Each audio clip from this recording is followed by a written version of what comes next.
ప్రియమైన సహోదరి సహోదరుడా, ప్రభువైన యేసుక్రీస్తు వారి నామం పేరిట మీ అందరికీ శుభవందనాలు.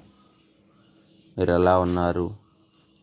ప్రభు మనొక శ్రేష్టమైన దినమును మనకు అనుగ్రహించాడు. సజీవ లెక్కలో మనల్ని ఉంచుతూ వచ్చాడు. ఆయనకు మహిమ కలుగును గాక. మీ ఆత్మీయ జీవితం, ప్రభువుతో మీరు నడిచే అనుభవం ఎలా ఉంటుంది? అబ్రహాంలాగా దేవుని నమ్మి నీతిమంతులుగా ఎంచబడుతున్నారా? దేవునితో స్నేహితుడు అని బిరుదు పొందినవాడు అబ్రహాం. మీరు దేవునితో స్నేహం కలిగి ఉన్నారా?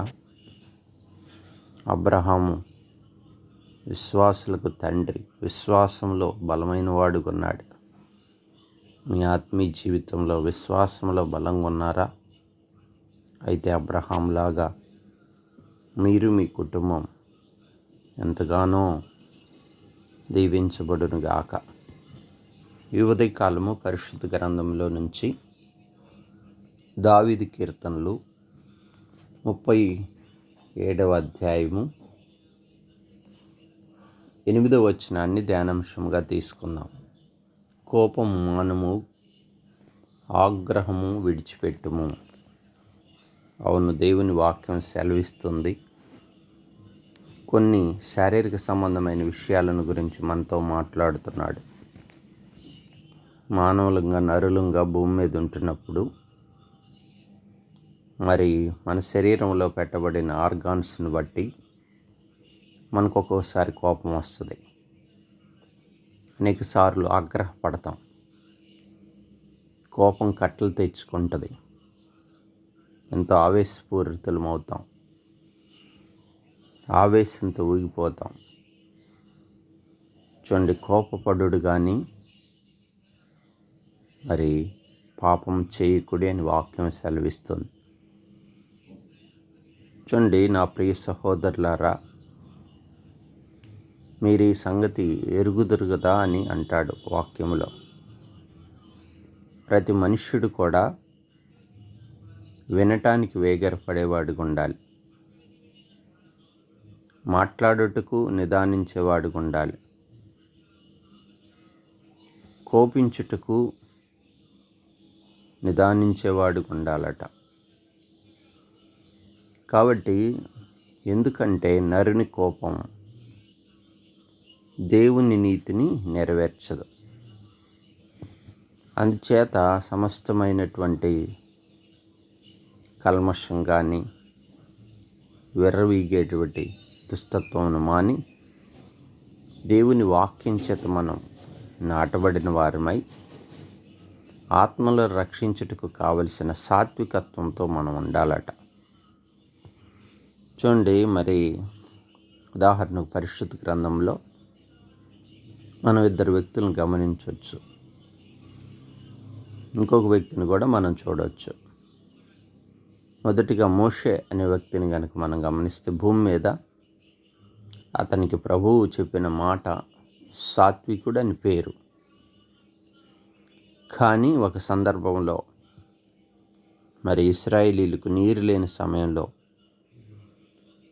దేవుడు బండతో మాట్లాడమని చెప్పినప్పుడు బండను కర్రతో కొట్టి ఇశ్రాయేలీలను ద్రోహులారా అన్నాడు. ఆ కారణం చేత, అనగా ఆ సమయంలో తనకు వచ్చిన కోపాన్ని బట్టి మరి ఎన్నో సందర్భాల్లో ఇశ్రాయేలీలు విరోధంగా తిరుగులాడినప్పుడు కూడా తను కోప్పడలేదు.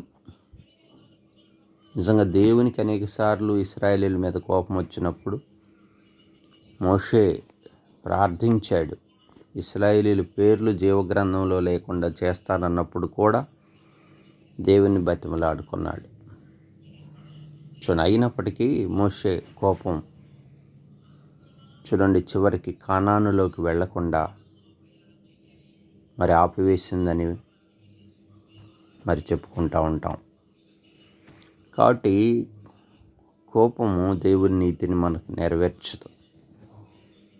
కోపం మానాలి. ఆయా సందర్భాల్లో చిన్నగా మనం కోప్పడినా ఆ దినముకు